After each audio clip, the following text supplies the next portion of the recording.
கர்த்தருடைய பரிசுத்த நாமத்துக்கு மகிமை உண்டாவதாக. என்று நாம் தியானத்துக்கு எடுத்துக்கொள்ள இருக்கிறதான வேத வசனம் 1 சாமுவேல் புஸ்தகம் 15ஆம் அதிகாரம் 30ஆம் வசனம். நான் பாவம் செய்தேன், இப்பொழுது நீர் என்னை கனம் பண்ணும். ஆமென்.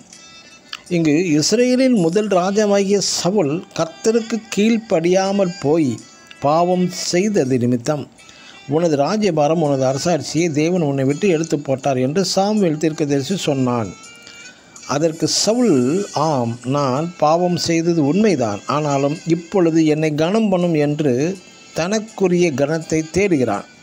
ஐ have sinned, yet honor me now என்கிறார் சவுல் ராஜா. தனது கீழ்ப்படியாமையை சுட்டிக்காட்டின சாமுவேல் தீர்க்கதரிசியிடம் அதன் பாவத்துக்குரிய மன்னிப்பை, அதனுடைய மனஸ்தாபத்தை நாடாமல் கனத்தை நாடுகிறான் சவுல். அது மட்டுமல்ல, சவுல் யுத்தத்தில் போரில் வில் வீரர்களால் காயப்பட்டு மரிக்கும் நேரத்திலும் அந்த கடைசி நிமிடத்திலும் தனது வரட்டு கௌரவத்தினால் தனது கனத்தை எதிர்பார்க்கிறான் சவுல். எப்படி என்றால், இந்த விருத்த சேதனமில்லாத பெலிஸ்தரின் கையில் சாவதை விரும்பாமல் தனது ஆயுததாரியை நோக்கி, நீ என் பட்டயத்தை எடுத்து என்னை குத்தி போடு என்கிறான். தனது ஆயுததாரியும் ராஜாவாகிய சவுலை கொலை செய்ய மறுக்கவே தன் பட்டயத்தை நட்டு அதன் மேல் விழுந்தான். அந்த தற்கொலை முயற்சியும் தோல்வியடையவே மற்றும் ஒரு அமலேக்கியனிடம் தன்னை கொன்று போட வேண்டி அந்த அமலேக்கியன் சவுலை கொன்று போடுகிறான். சவுல் கடைசி நிமிடத்திலும் தன்னை ஒரு விருத்த சேதனமில்லாத பெலிஸ்தன் கையில் மடிந்து போனான் என்று சவுல் விரும்பினான்.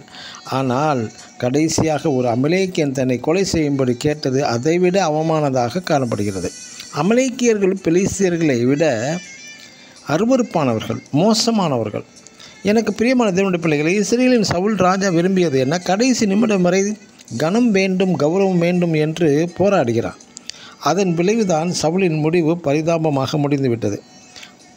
ஆம் பிரியமானவர்களே, நாமும் நமது பெருமையும் கனத்தையும் வரட்டு கௌரவத்தையும் தூக்கி போட்டு மனஸ்தாபப்பட்டு மன்னிப்பையும் தாழ்மையையும் நாடி செல்வோமாக.